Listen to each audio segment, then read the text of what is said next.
میں وہ ہوں جو زندہ کرتا ہے اور مارتا ہے۔ زمین پر جو کچھ ہے وہ میرے حکم سے ہے۔ اگر واقعی آسمان میں کوئی خدا ہے تو آج وہ میرے تیروں سے بچ کر دکھائے۔ ایک وقت تھا جب زمین پر ایک ایسا بادشاہ حکومت کرتا تھا جو خود کو صرف بادشاہ نہیں بلکہ خدا سمجھتا تھا۔ اس کا نام نمرود تھا۔ وہ شخص جس کے سامنے سلطنتیں جھکتی تھیں، جس کے حکم پر جانیں لی جاتی تھیں اور جس کے غرور کی کوئی حد نہ تھی۔ نمرود کی حکومت جنوب سے شمال تک پھیلی ہوئی تھی۔ لوگ اس کے خوف سے کانپتے تھے اور اس کی طاقت کے سحر میں جکڑے ہوئے تھے۔ رفتہ رفتہ یہ طاقت اس کے دل میں ایسی اتر گئی کہ اس نے اپنے آپ کو خدا کہنا شروع کر دیا۔ اس نے اعلان کیا کہ زندگی اور موت اس کے ہاتھ میں ہے اور زمین پر جو کچھ ہے وہ اسی کے حکم سے ہے۔ غرور جب حد سے بڑھا تو نمرود نے آسمان کو بھی للکارنے کا فیصلہ کیا۔ اس نے اپنی فوجیں جمع کی، ایک اونچا ٹاور تعمیر کروایا اور اس کے اوپر کھڑے ہو کر آسمان کی طرف تیر چلائے۔ یہ صرف تیر نہیں تھے، یہ اس کے تکبر اور بغاوت کا اعلان تھے۔ لوگ نیچے کھڑے یہ منظر دیکھ رہے تھے۔ اچانک وہ تیر واپس لوٹے اور حیرت کی بات یہ تھی کہ وہ خون میں لت پت تھے۔ نمرود کے سپاہی چیخ اٹھے۔ انہوں نے کہا، دیکھو ہمارے بادشاہ نے آسمان کے خدا کو زخمی کر دیا۔ یہ لمحہ نمرود کے غرور کو آسمان تک لے گیا۔ اس نے یہ گمان کر لیا کہ واقعی اس نے آسمان کے خدا کو نقصان پہنچایا ہے۔ اللہ تعالیٰ نے اسے اسی گمان میں چھوڑ دیا تاکہ اس کا تکبر اور زیادہ ظاہر ہو جائے۔ مگر اصل سوال یہی تھا، یہ خون آیا کہاں سے؟ کیا واقعی کسی خدا کو زخم لگا تھا یا یہ صرف نمرود کے غرور کی ایک اور دھوکہ دہی تھی؟ یہی وہ غرور تھا جس نے نمرود کو اندھا کر دیا، اور یہی غرور آگے چل کر اس کی ہلاکت کی بنیاد بنا۔ یہ کہانی صرف ایک بادشاہ کی نہیں، یہ کہانی اس انسان کی ہے جو طاقت پا کر خدا بن بیٹھا۔ نمرود صرف ایک طاقتور بادشاہ نہیں تھا، بلکہ وہ ایک ایسے خاندان سے تعلق رکھتا تھا جو تاریخ میں جنگجو اور سخت حکمرانوں کے طور پر جانا جاتا ہے۔ وہ قبیلہ کلدیون کا سردار اور حکمران تھا، ایک ایسا قبیلہ جو قدیم زمانے میں اپنی طاقت، فتوحات اور سختی کی وجہ سے مشہور تھا۔ تاریخی اور اسلامی روایات کے مطابق نمرود کا نسب حضرت نوح علیہ السلام کے بیٹے حام سے جا ملتا ہے۔ حام کے بیٹے کوش اور کوش کا بیٹا نمرود تھا۔ یہی وجہ بتائی جاتی ہے کہ اس خاندان سے تعلق رکھنے والے لوگ طاقت، حکومت اور کنٹرول کے شدید خواہش مند تھے۔ کہا جاتا ہے کہ حام کی نسل سے آنے والے لوگ تاریخ کے ابتدائی ادوار میں سب سے زیادہ جنگجو اور سخت دل حکمران بنے۔ انہوں نے بڑے بڑے علاقے فتح کیے، انسانی تقدیر پر قابو پانے کی کوشش کی اور وسیع سلطنتیں قائم کی۔ نمرود نے اسی وراثت کو آگے بڑھایا۔ اس نے بابل شہر کی بنیاد رکھی اور ایک ایسی سلطنت قائم کی جو جنوب سے شمال تک پھیلی ہوئی تھی۔ اس کی فوجیں اناٹولیا کے جنوبی علاقوں تک جا پہنچی تھیں، جو میسوپوٹیمیا کا شمالی خطہ تھا۔ راستے میں آنے والی کئی قومیں اس کے سامنے ہار مان چکی تھیں۔ وقت کے ساتھ ساتھ نمرود کی طاقت میں اضافہ ہوتا گیا۔ ہر فتح، ہر کامیابی نے اس کے دل میں غرور کو اور مضبوط کیا۔ وہ خود کو ناقابل شکست سمجھنے لگا، اور یہی احساس رفتہ رفتہ اسے ظلم کی طرف لے گیا۔ نمرود تاریخ کے پہلے انسانوں میں شمار کیا جاتا ہے جس نے کھلے عام یہ دعویٰ کیا کہ میں خدا ہوں۔ اس نے نہ صرف خود کو خدا کہا بلکہ اپنے لوگوں سے یہ مطالبہ بھی کیا کہ وہ اسی کی عبادت کریں۔ اس کی حکومت تقریباً 400 سال تک قائم رہی۔ ان طویل برسوں میں وہ دنیا کے سب سے طاقتور، سب سے ظالم اور سب سے خونخوار حکمرانوں میں شمار ہونے لگا۔ اس کے لیے حکومت صرف اختیار نہیں تھی بلکہ خدائی کا اعلان تھی۔ یہی وہ پس منظر تھا جس میں نمرود کا غرور پروان چڑھا، اور یہی غرور آگے چل کر اس کے زوال کا سبب بنا۔ نمرود کے دور کا معاشرہ ظاہری طور پر طاقتور اور منظم تھا، مگر عقیدے کے لحاظ سے گہری گمراہی میں ڈوبا ہوا تھا۔ اس معاشرے کی بنیاد بت پرستی پر تھی، اور یہ بت پرستی صرف مجسموں تک محدود نہیں تھی बल्कि आसमान तक फैली हुई थी। लोग बुतों, सितारों, सैयारों और सूरज की इबादत करते थे। उनका अकीदा था कि कायनात के मुख्तलिफ हिस्से मुख्तलिफ ताकतों के ज़ेरे असर हैं और हर ताकत का एक अलग माबूद है। सूरज को सबसे ज़्यादा ताकतवर माना जाता था क्योंकि वो रोशनी देता है और जिंदगी का सबब समझा जाता था। शहर के मरकज में बड़े बड़े मंदिर कायम थे। ये मंदिर सिर्फ इबादतगाह ही नहीं थे बल्कि पूरे माशरे का इंतज़ामी मरकज भी थे। यहीं लोगों के झगड़ों के फैसले होते, सजाएं दी जाती और अकीदे का तहफ़्फ़ुज़ किया जाता। इन मंदिरों में सोने, चांदी, तांबे और लकड़ी के बने हुए बेशुमार बुत रखे जाते थे। लोगों का मानना था कि ये बुत खा सकते हैं, पी सकते हैं, बोल सकते हैं और इंसानों को फायदा या नुकसान पहुंचा सकते हैं। उनके सामने खाना रखा जाता, दुआएं मांगी जाती, शिफा तलब की जाती और गुनाहों की माफी मांगी जाती। लोग ये भी समझते थे कि यही बुत जिंदगी और मौत के फैसले करते हैं। उनका आखिरत पर कोई यकीन नहीं था। उनके सब कुछ इसी दुनिया में था और इसी दुनिया के खुदा उनके बुत थे। जो शख्स इस निज़ाम पर सवाल उठाता या उन अकायद को चैलेंज करता, उसके लिए जिंदगी मुश्किल बना दी जाती, मुखालफत बर्दाश्त नहीं की जाती थी। कभी ऐसे लोगों को संसार किया जाता, कभी जलावतन कर दिया जाता और कभी उन्हें आग में डाल दिया जाता। ये मुआशरा दूसरे अकायद को सिर्फ गलत नहीं बल्कि खतरा समझता था। उनके नज़दीक बुतों की इबादत से इनकार रियासत और निज़ाम से बगावत के बराबर था। इसी माहौल में नमरूद का गुरूर मजीद बढ़ता गया, क्योंकि जहां लोग बेजान बुतों के सामने झुक सकते हों, वहां एक ताकतवर बादशाह का खुद को खुदा कहना ज्यादा मुश्किल नहीं रहता। यही वो फजा थी जहां सच बोलना जुर्म था और झूठ को इबादत का दर्जा हासिल था। नमरूद अपनी ताकत, सल्तनत और खुदाई के जाम में मस्त था, मगर एक रात ऐसा वाकया पेश आया जिसने उसके दिल में खौफ पैदा कर दिया। उसने एक बहुत वाज़े और हौलनाक ख्वाब देखा। उस ख्वाब में नमरूद ने देखा कि दिन के वक्त आसमान से एक चमकती हुई रोशनी नाजिल हो रही है। ये रोशनी सूरज और चांद से भी ज्यादा रोशन थी। उसकी तमाजुत ने पूरे आसमान को घेर रखा था। नमरूद घबरा कर नींद से जाग उठा।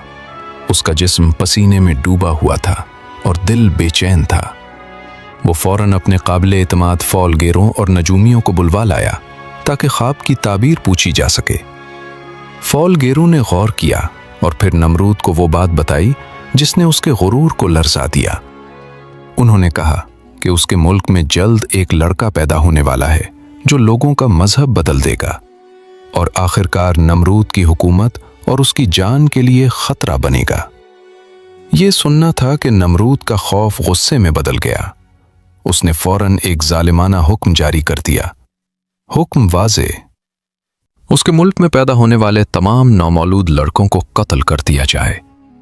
यह हुक्म जुल्म की इंतहा था। चंद ही दिनों में गलियों, महलों और घरों में चीखो पुकार फैल गई।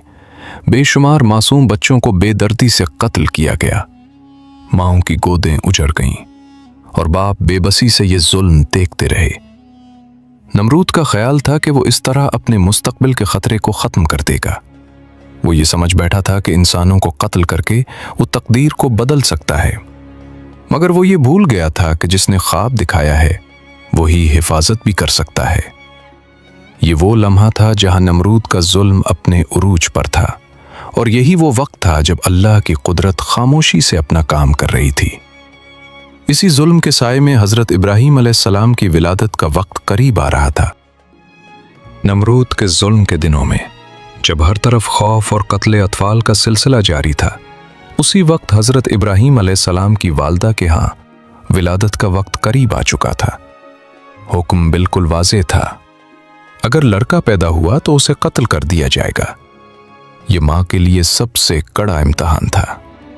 एक तरफ माँ का फितरी जज्बा, दूसरी तरफ एक जालिम बादशाह का बेरहम हुक्म। हजरत इब्राहीम अलैहिस्सलाम की वालदा ने गहरी सोच के बाद एक तदबीर इख्तियार की।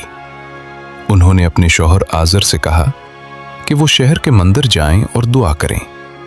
साथ ही ये भी कहा कि अगर बच्चा पैदा हुआ तो वो उसे बाद में लाएंगी ताकि नमरूद के सामने पेश किया जा सके और उसका एतमाद हासिल किया जा सके। यह सिर्फ एक तदबीर थी। जब आज़र घर से निकले, उसी वक्त हजरत इब्राहीम अलैहिस्सलाम की विलादत हुई। मां ने किसी को खबर न होने दी और फौरन बच्चे को लेकर शहर से बाहर एक गार में छुपा दिया। जब आज़र वापस आए तो उनसे कहा गया कि बच्चा मुर्दा पैदा हुआ है। इस तरह नमरूद के सिपाहियों की नजर से यह बच्चा महफूज रहा। हजरत इब्राहीम अलैहिस्सलाम ने अपना बचपन इसी गार में गुजारा। जब भी आज़र घर से बाहर जाते, मां चुपके से गार में जाकर अपने बच्चे को देखती। अल्लाह की कुदरत का करिश्मा ये था कि हजरत इब्राहीम अलैहिस्सलाम को किसी इंसानी मदद की जरूरत नहीं पड़ी।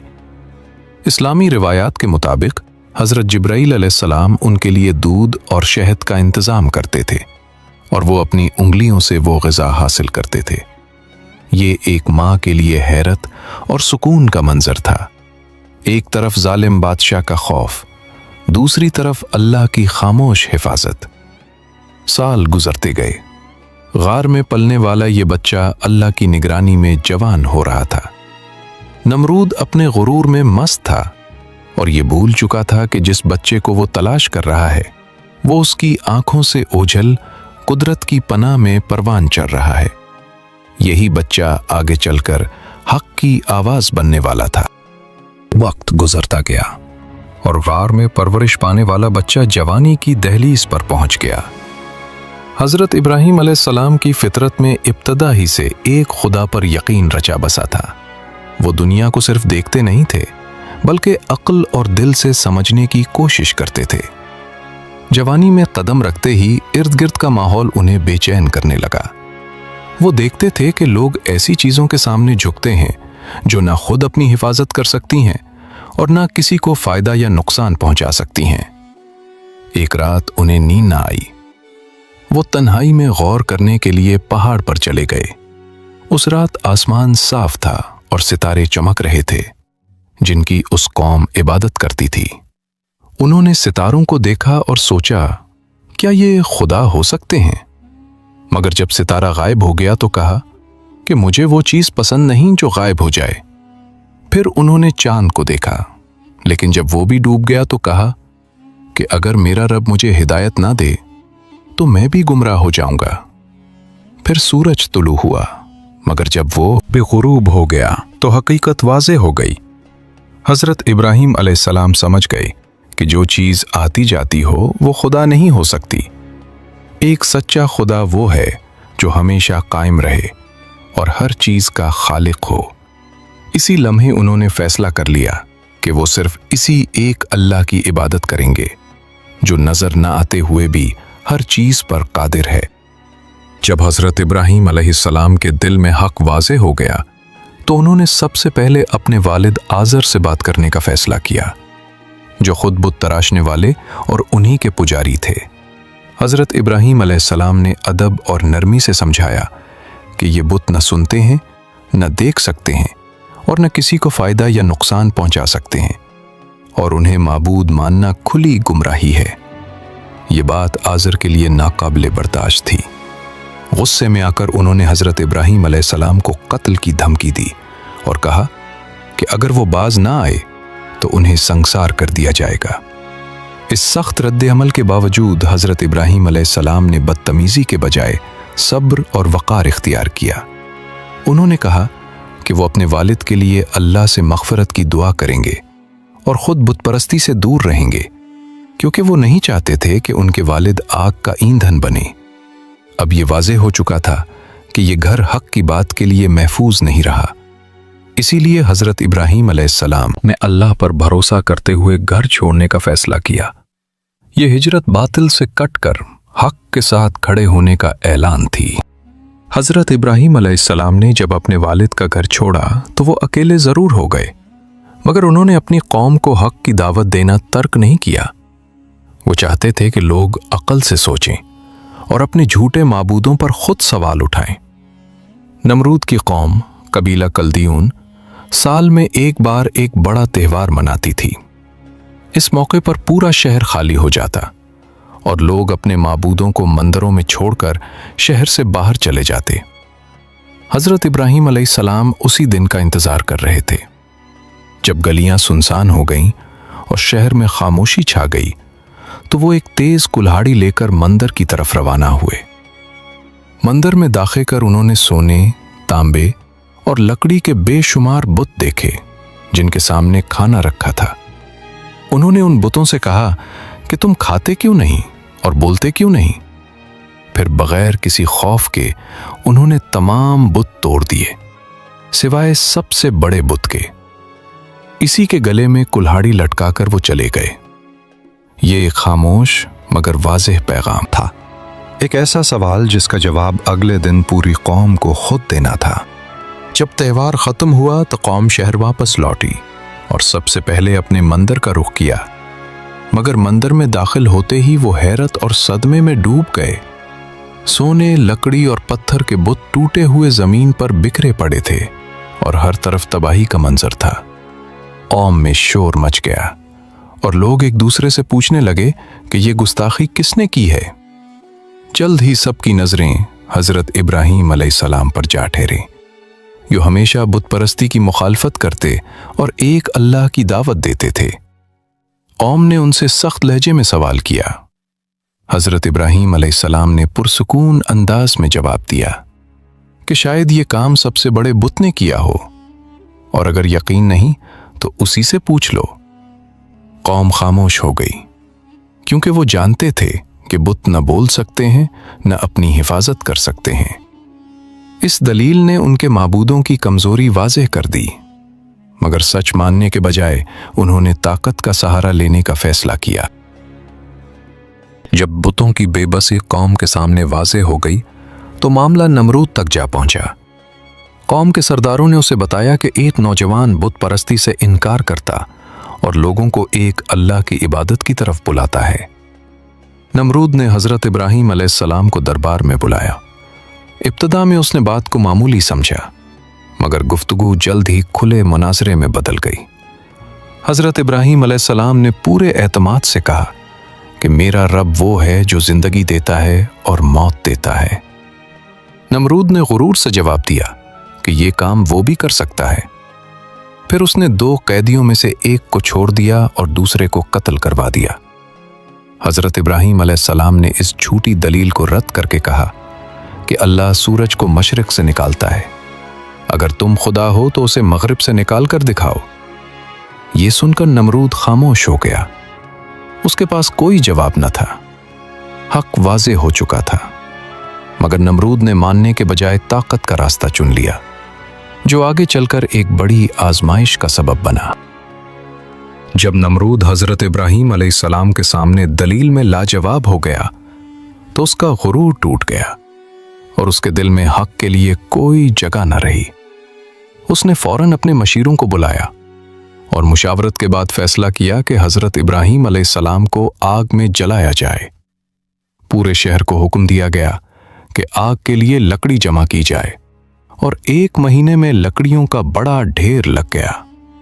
जब आग जलाई गई तो उसके शोले आसमान तक बुलंद हो गए और गर्मी नाकाबिले बर्दाश्त हो गई।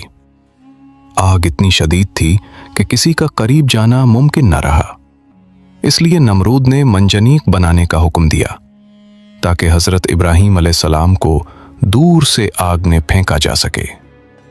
ये सच्चे बंदे के लिए आखिरी इम्तिहान और नमरूद के गुरूर की आखिरी कोशिश थी।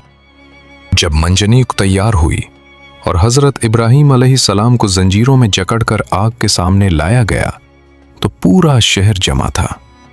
आग के शोले आसमान तक बुलंद थे, मगर हजरत इब्राहीम अलैहिस्सलाम का दिल पुरसुकून था।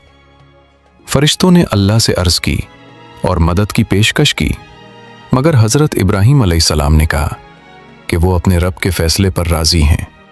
उन्होंने पूरे यकीन से कहा, हस्बी अल्लाह ला इलाहा इल्ला हू। जैसे ही उन्हें आग की तरफ फेंका गया, अल्लाह का हुक्म नाजिल हुआ कि ए आग, इब्राहीम पर ठंडी और सलामती वाली हो जा। आग जलती रही, मगर हजरत इब्राहीम अलैहिस्सलाम महफूज रहे। सिर्फ रस्सियां जले और आग अमन की जगह बन गई। लोग दूर खड़े उस आग को देख रहे थे जिसके शोले आसमान तक बुलंद थे और गर्मी नाकाबिले बर्दाश्त हो चुकी थी। नमरूद और उसके सरदार यही समझ रहे थे कि अब सब खत्म हो गया है, क्योंकि उनके नजदीक इंसान का उस आग से बचना नामुमकिन था। मगर कुछ ही देर बाद आग के दरमियान एक इंसान सलामती के साथ खड़ा नजर आया, जो आहिस्ता आहिस्ता शोलों से बाहर आ रहा था। यह हजरत इब्राहीम अलैहिस्सलाम थे। उनका जिस्म और कपड़े महफूज थे और चेहरे पर अल्लाह की रहमत का नूर था। यह एक खुला मोजज़ा था। मगर हैरत के बावजूद नमरूद और उसकी कौम ने सच कबूल न किया, क्योंकि गुरूर दिल में बस जाए तो मोजज़े भी हिदायत नहीं दे पाते। हजरत इब्राहीम अलैहिस्सलाम के आग से सलामती के साथ निकल आने के बावजूद नमरूद का गुरूर टूटा नहीं, बल्कि उसका तकब्बुर और बढ़ गया। उसने ऐलान किया कि अगर आसमान में कोई खुदा है तो वो उससे अपनी फौज के साथ जंग करेगा। नमरूद ने हजरत इब्राहीम अलैहिस्सलाम को दोबारा बुलाया और मुकाबले का दावा किया, फिर उन्हें जाने दिया। कुछ देर बाद हजरत इब्राहीम अलैहिस्सलाम अकेले वापस आए तो नमरूद हंसा, मगर उन्होंने पुरसुकून लहजे में कहा, इंतजार करो। अचानक आसमान से मक्खियों का एक बड़ा लश्कर नमूदार हुआ, जिसने नमरूद की फौज पर हमला कर दिया। दर्द और खौफ में मुब्तला फौज मुंतशिर हो गई। ये मंजर देखकर नमरूद दहशत ज़दा होकर अपने महल की तरफ भागा, ये जाने बगैर कि उसकी हलाकत का आगाज हो चुका है। नमरूद अपनी फौज को मक्खियों के अजाब में छोड़कर महल में बंद हो गया और समझा कि अब वो महफूज है। मगर अल्लाह की कुदरत दीवारों की मोहताज नहीं होती। मक्खियों में से एक छोटी मक्खी महल के अंदर दाखिल होकर नमरूद की नाक के रास्ते उसके दिमाग तक पहुंच गई। वहां शदीद दर्द शुरू हो गया, जिसे वो बर्दाश्त ना कर सका। वो चीखता, सर दीवारों से मारता और फिर सिपाहियों को हुक्म देता कि उसके सर पर हथौड़े मारें। दिन गुजरते गए और उसी सर पर ज़रबें लगती रहीं जिस पर बरसों ताज सजा रहा। आखिरकार एक जोरदार ज़रब से नमरूद मर गया। यूं खुद को खुदा कहने वाला बादशाह एक मक्खी के जरिए जलील अंजाम को पहुंचा।